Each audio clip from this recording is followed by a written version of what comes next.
At age 79, Tom Selleck finally decided to answer the question that everyone had been asking for years. How did he become the man with the rough mustache and perfectly groomed eyes that could either pierce your soul or make you laugh with just one look? Today we lift the curtain on the journey of this. Famous actor and singer Tom Selleck was born in Detroit, Michigan on January 29, 1945. His mother Martha was a housewife, and his father Robert worked as an executive and real estate investor. Tom wasn't the only child in the Selleck home. He had an older brother named Thomas, Robert, a younger sister named Martha, and a younger brother named Daniel. Tom's family tree goes back to the first English settlers through his father. He is an 11th generation North American because his ancestor David left England in 1633 and made Massachusetts his home in 1948. When Tom was 3 years old, his family moved across the country to Sherman Oaks, California. This was the start of a new era.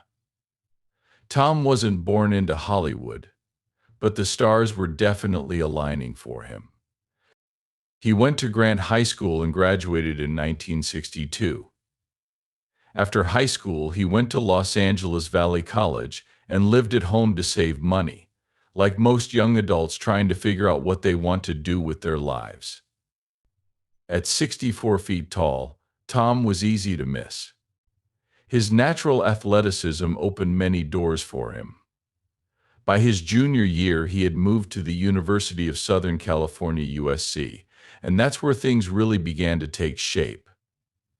Tom joined the USC Trojans men's basketball team.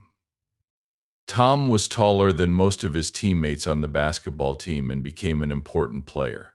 But basketball wasn't his only sport. He was also a pitcher and designated hitter for the USC baseball team. He was active in Greek life as a member of the Sigma Chi fraternity and joined the Trojan Knights, a prestigious student organization. Tom thought his future would be in business administration, and that's exactly what he did. Tom was planning to major in, but fate had other plans for him. A drama coach at USC saw something in Tom that he hadn't seen in himself before and suggested that he try acting. Maybe it was the camera-ready face or the magnetic personality, but Tom listened and dropped out of school during his senior year. After graduating from USC and going straight into acting, Hollywood wasn't ready for Tom to become famous overnight, so he worked hard to improve his acting skills at the Beverly Hills Playhouse under the legendary Milton Catullus Selleck. Soon he started getting offers for his first roles. He got his big break when he was on The Dating Game in 1965 and again in 1967. It wasn't exactly Oscar-worthy, but it was a step in the right direction. From there, he was in commercials for Pepsi-Cola Right Guard deodorant, Salem cigarettes, and Revlon's Chaz cologne, but he wasn't quite famous. Selleck had a good-looking face, but he needed more than that to become famous. Then came the roles. At first, the small parts he played in movies like Myra Breen Ridge and Coma weren't exactly groundbreaking, but they were steps in the right direction. It was during this time that Tom got a recurring role in The. Thomas played the charming private investigator Lance White in the TV show Rockford Files. Fans loved the character. But things changed when Tom put on his cowboy boots for the role of Sam Elliott in the western The Sackets, which starred famous actors like Glenn Ford and Ben Affleck. Johnson showed Hollywood that Selleck could be a leading man. It was rough and tough, just like Tom. Later that year, he starred in Concrete Cowboys with Jerry Reed, which solidified his growing fame in the western genre. But Tom wasn't about to be pigeonholed. He had a lot more to come. In 1984, he put on a tuxedo and played a cat burglar in Lasser, which took place in 1930s London. This was the start of new opportunities for him, and let's not forget Quiggle Down Under, which is one of his most famous Western roles. With each movie, he wasn't just playing a part, he was making a legacy. so it's no surprise that he won a Western Heritage Award for his work in Last Stand at Sabre River. Stepped into the iconic role of Thomas Magnum in Magnum Pie. It was 1980, and Selleck had already been through 6 failed TV pilots, but Magnum changed everything. Selleck brought to life the character of Magnum, a laid-back private investigator who wore a Hawaiian shirt, drove a Ferrari, and had that famous mustache. Around the same time he was cast as Magnum, he had the chance to play one of the most famous movie characters of all time, Indiana Jones in Raiders of the Lost Ark. Imagine Tom Selleck as Indiana Jones cracking the whip while dodging boulders. But there was a catch: the producers of Magnum Pie wouldn't let him out of his contract, so Selleck had to pass on the part. Harrison Ford got it instead, and the rest is history, ironically because of a writer's strike. Magnum filming was put off for 6 months, which meant Selleck could have done Raiders after all, but Tom never looked back with regret. In an interview, Selleck said, "I made a deal with Magnum, and it was the best thing that ever happened to me." His friends even told him to fake an injury to get out of his contract. To play Indiana Jones, but Tom was loyal. "I got to look my mom and dad in the eye," he told them, "and we don't do that," so he stuck with Magnum. And in the end, it was the choice that would define his career. Magnum Pie ran for 8 seasons, from 1980 to 1988, with 163 episodes. He won an Emmy for his role as a former Navy SEAL who becomes a private investigator and lives on the fancy Hawaiian estate of a mysterious author. In 1984, Selleck won an award for Outstanding Lead Actor in a Drama Series. His laid-back charm, mustache, and trusty Ferrari 308 GTS became legendary, and fans loved the balance between action and humor that Selleck brought to the character. By the time Magnum ended in 1988, it was one of the most popular shows of all time. Selleck became one of the most recognizable faces on TV, even dominating syndicated reruns until 1998. But during the Magnum years, he also tried his hand at movies, showing off his range. In 1987, he starred in 3 Men and a Baby, a comedy that broke box office records and became the highest-grossing film of all time. In America that year, he played a man who was suddenly a father with his 2 roommates, and the movie's success only showed how versatile Selleck was. In Runaway, he played a police detective who was afraid of heights, and in Her Alibi, he played an innocent man.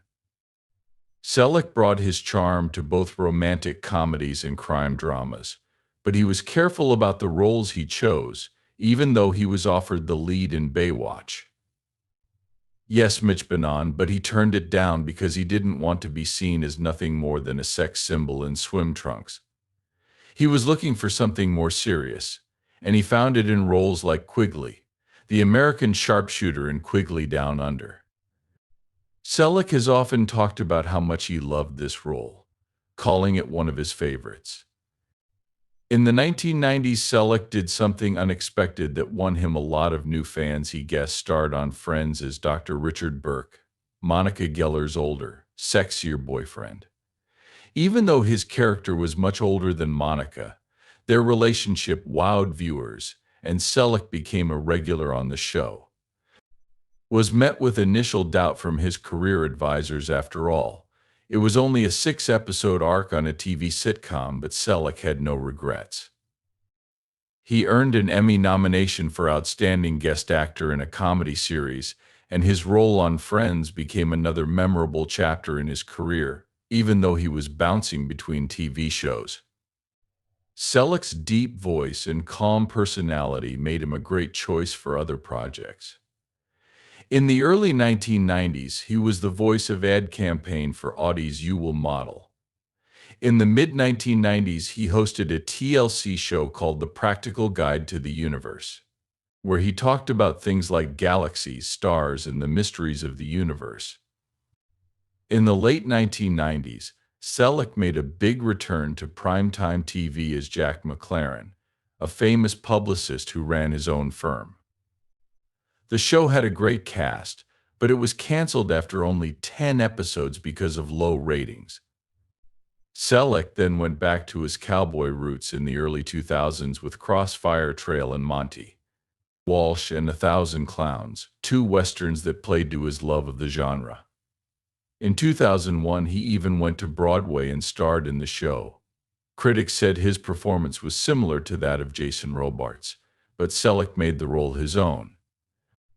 The show ran for 4 months, stopping in Chicago and Boston before closing because of the 9/11 attacks. In 2004, he played General Dwight D. Eisenhower in the made-for-TV movie Ike Countdown to D-Day. The movie was about the planning and politics behind the D-Day invasion, and Selleck's performance as the famous military leader was praised for being calm and steady. Since 2005, Selleck has also been in a series of Jesse Stone TV movies based on the Robert B. Parker books.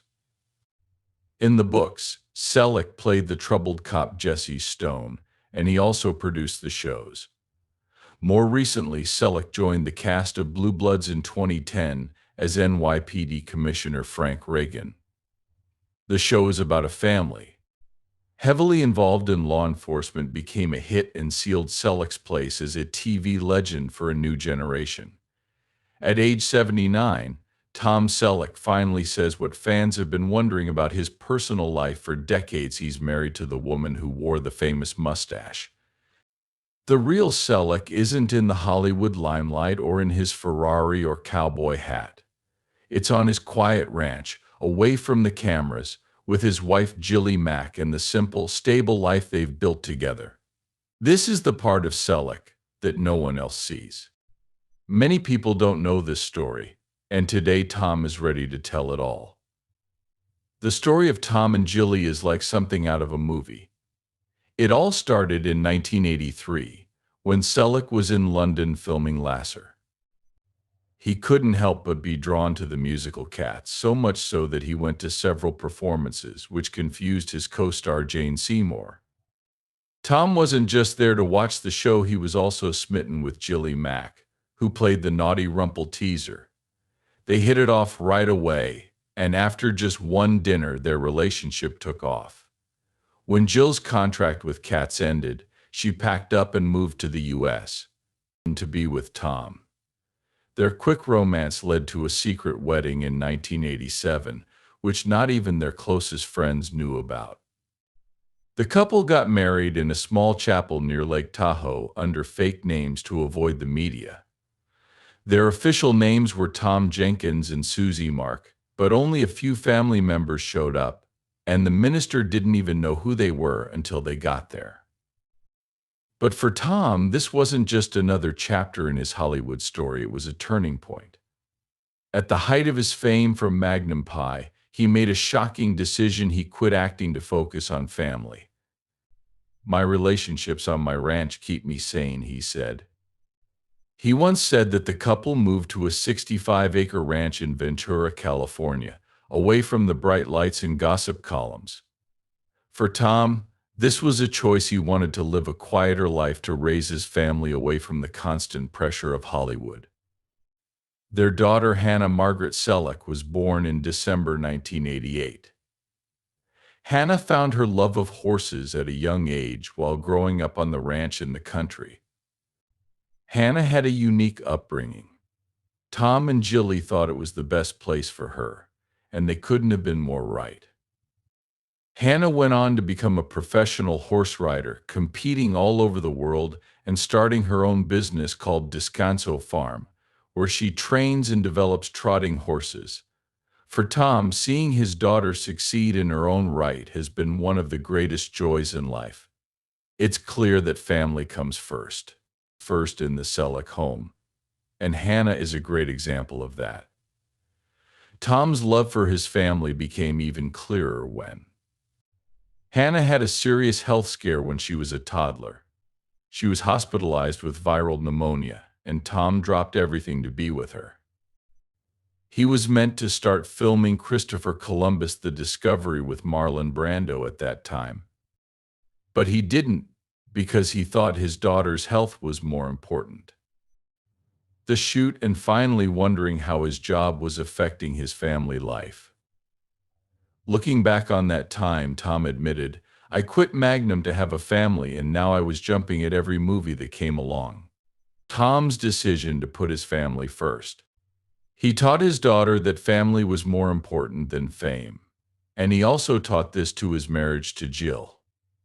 In a world where famous marriages often fail in public, Tom and Jill's relationship has stood the test of time. When asked what they think keeps their marriage strong, Tom said, "It's not fame." Doesn't hesitate to say, "I think it's important to nurture your marriage.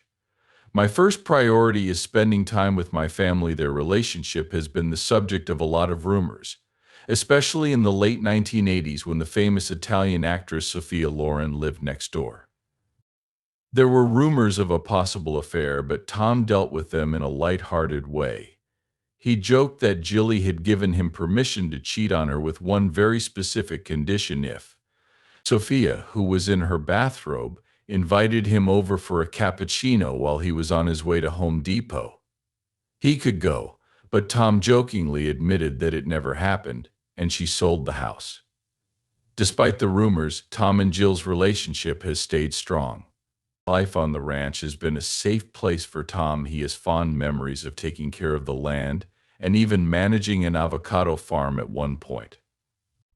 He hates avocados, but the work keeps him grounded. He loves the simplicity of ranch life, riding his ATV around to check on the horses and do the hard work. It's not at all like the glamorous Hollywood image that many people have of him, but it's the life he's always wanted. As he puts it, a cigar and a glass of whiskey is a nice way too. In the end, Tom and Jill's ranch is a safe place where they've raised Hannah with strong values, away from the stresses of fame. Even though Tom is getting older, he's still very active. He still stars in Blue Bloods as New York City Police Commissioner Frank Reagan, a role he's played for many years, since 2010, but now that the show's 14th season is over, Tom is excited to spend even more time with his family at home. In his own words, Tom has had a very good life full of happy things. For years, fans have wondered what kept him grounded in an industry known for its chaos and scandals. The answer is his close relationship with his daughter Jill and the ranch they call home at 79. Tom Selleck looks back on his life with gratitude and says that leaving Hollywood when he did, he made the best choice he ever did by focusing on his family and finding a balance between work and home. For a man who's been a heartthrob, a cowboy, a private investigator, and a police commissioner, it's clear that his proudest roles are husband and father. His fans may know him as the mustachioed hero of their favorite shows, but at home he's just a dad. Tom is dedicated, humble, and forever grateful for the life he's built. Now that he's settled into this next phase, Tom can finally answer the question that fans have been wondering about for years: what's the real secret to his long-lasting career and personal life? The answer is simple: his unwavering commitment to the people he loves and the quiet life he's chosen to live with them. That's Tom Selleck's real story, and it's the one we've all been waiting to hear.